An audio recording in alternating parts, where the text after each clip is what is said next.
ଭତ୍ତା ଟଙ୍କା ଆସୁନାହିଁ। ଏହି 5ଟି କାରଣ ଚେକ୍ କରନ୍ତୁ। ନମସ୍କାର ଦର୍ଶକ ବନ୍ଧୁ, ଆପଣମାନଙ୍କୁ ଆମ ୟୁଟ୍ୟୁବ୍ ଚ୍ୟାନେଲକୁ ସ୍ୱାଗତ। ଆପଣ ବୃଦ୍ଧା ଭତ୍ତା, ବିଧବା ଭତ୍ତା କିମ୍ବା ଦିବ୍ୟାଙ୍ଗ ଭତ୍ତା ପାଉଛନ୍ତି କି? ଯଦି ଏହି ମାସର ଭତ୍ତା ଟଙ୍କା ଆପଣଙ୍କ ବ୍ୟାଙ୍କ ଆକାଉଣ୍ଟକୁ ବା ଖାତାକୁ ଆସିନାହିଁ, ତେବେ ଚିନ୍ତା କରନ୍ତୁ ନାହିଁ। ଆଜି ଆମେ ଏହି ଭିଡ଼ିଓରେ ଭତ୍ତା ଟଙ୍କା ବିଳମ୍ବ ହେବାର ଏହି 5ଟି କାରଣ ବିଷୟରେ ଜାଣିବା। ଭିଡ଼ିଓଟି ଶେଷ ପର୍ଯ୍ୟନ୍ତ ଦେଖନ୍ତୁ, କାରଣ ଶେଷରେ ମୁଁ କହିବି ଟଙ୍କା ନ ଆସିବା କେଉଁଠାରେ ଯୋଗାଯୋଗ କରିବେ ଏବଂ କ'ଣ କରିବେ। ପ୍ରଥମ ହେଉଛି ପେମେଣ୍ଟ ପ୍ରୋସେସ୍ ହେଉନଥିବା। ପ୍ରଥମ କାରଣ ହେଉଛି ପେମେଣ୍ଟ ପ୍ରକ୍ରିୟାର ବିଳମ୍ବ। ସରକାରୀ ଭତ୍ତା ଟଙ୍କା ସମସ୍ତ ଲାଭାର୍ଥୀଙ୍କ ଖାତାକୁ ଏକା ସମୟରେ ଜମା ହେବା ଆବଶ୍ୟକ ନୁହେଁ। କେତେକ ସ୍ଥାନରେ ପ୍ରଶାସନିକ ପ୍ରକ୍ରିୟା, ଡାଟା ଯାଞ୍ଚ କିମ୍ବା ବ୍ୟାଙ୍କିଂ ପ୍ରକ୍ରିୟା ଯୋଗୁଁ ପେମେଣ୍ଟ ବିଳମ୍ବ ହୋଇପାରେ। ତେଣୁ ଆପଣଙ୍କ ପରିଚୟ ବା ପରିଚିତ ବ୍ୟକ୍ତିଙ୍କ ଖାତାକୁ ଟଙ୍କା ଆସିଗଲା ବୋଲି ଆପଣଙ୍କ ଖାତାକୁ ମଧ୍ୟ ସେହିଦିନ ଆସିବ, ଏହା କୌଣସି ସମ୍ଭବ ନିଶ୍ଚିତ ନୁହେଁ। ତେଣୁ ବ୍ୟାଙ୍କ ଖାତାର ସମସ୍ୟା। ଦ୍ୱିତୀୟ ଏବଂ ଅତ୍ୟନ୍ତ ଜରୁରୀ କାରଣ ହେଉଛି ବ୍ୟାଙ୍କ ଆକାଉଣ୍ଟ ସମ୍ବନ୍ଧୀୟ ସମସ୍ୟା। ଆପଣଙ୍କ ବ୍ୟାଙ୍କ ଖାତା ନିଷ୍କ୍ରିୟ ହୋଇଥିବା, ବନ୍ଦ ହୋଇଥିବା, ଭୁଲ ଖାତା ବିବରଣୀ ଥିବା କିମ୍ବା ପେମେଣ୍ଟ ଗ୍ରହଣୀୟ କୌଣସି ବ୍ୟାଙ୍କିଂ ସମସ୍ୟା ଥିବା ପରିସ୍ଥିତିରେ ଟଙ୍କା ଜମା ହେବାର ସମସ୍ୟା ହୋଇପାରେ। ତେଣୁ ନିଜ ବ୍ୟାଙ୍କକୁ ଯାଇ ଆକାଉଣ୍ଟକୁ ଚାଲୁ ଅଛି କି ନାହିଁ ପ୍ରଥମେ ଚେକ୍ କରନ୍ତୁ। କୌଣସି ପେମେଣ୍ଟ ରିଲେଟେଡ୍ ପ୍ରୋବ୍ଲେମ୍ ଅଛି କି ନାହିଁ ପଚାରନ୍ତୁ। ତୃତୀୟ କାରଣ ହେଉଛି ଆଧାର କେୱାଇସି ସମ୍ବନ୍ଧୀୟ ସମସ୍ୟା। ଆଧାର କେୱାଇସି ସମ୍ବନ୍ଧୀୟ ସମସ୍ୟାର ତଥ୍ୟ ସମସ୍ୟା।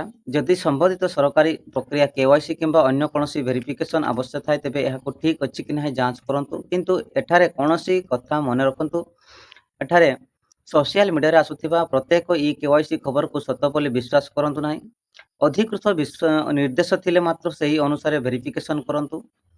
ଆମର ଚତୁର୍ଥ କାରଣ ହେଉଛି ବେନିଫିସିଆରୀ ରେକର୍ଡ ବା ତଥ୍ୟ ମେଳ ନ ଖାଇବା।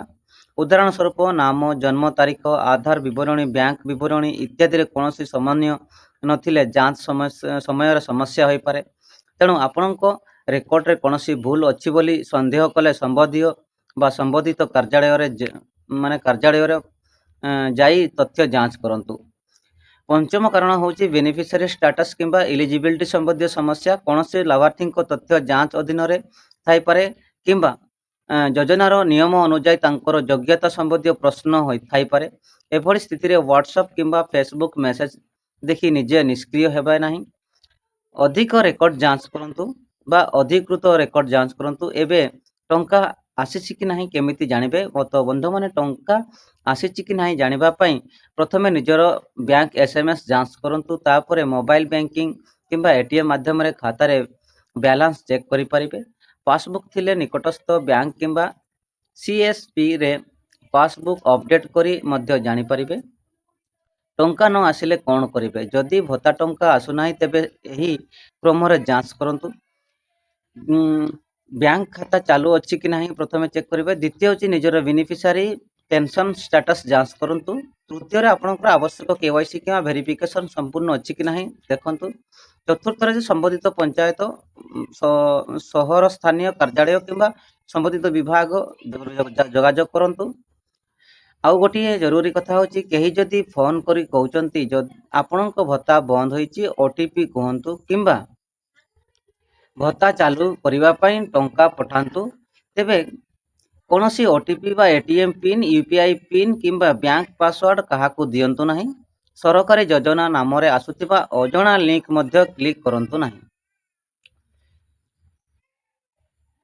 ଆପଣଙ୍କୁ ସବୁବେଳେ ଆଲର୍ଟ ରହିବା ପାଇଁ ପଡ଼ିବ। ତେବେ ବନ୍ଧୁମାନେ, ଆଜି ଆମେ ଜାଣିଲେ ଭତ୍ତା ଟଙ୍କା ବିଳମ୍ବ ହେବାର ଏହି 5ଟି କାରଣ। ପ୍ରଥମ ହେଉଛି ପେମେଣ୍ଟ ପ୍ରୋସେସର ବିଳମ୍ବ। ନମ୍ବର 2ରେ ଆସୁଛି ବ୍ୟାଙ୍କ ଖାତା ସମସ୍ୟା। 3ରେ ହେଉଛି ଆଧାର କେୱାଇସି ସମ୍ବନ୍ଧୀୟ ସମସ୍ୟା। 4ରେ ହେଉଛି ବେନିଫିସିଆରୀ ତଥ୍ୟର ସମନ୍ୱୟ।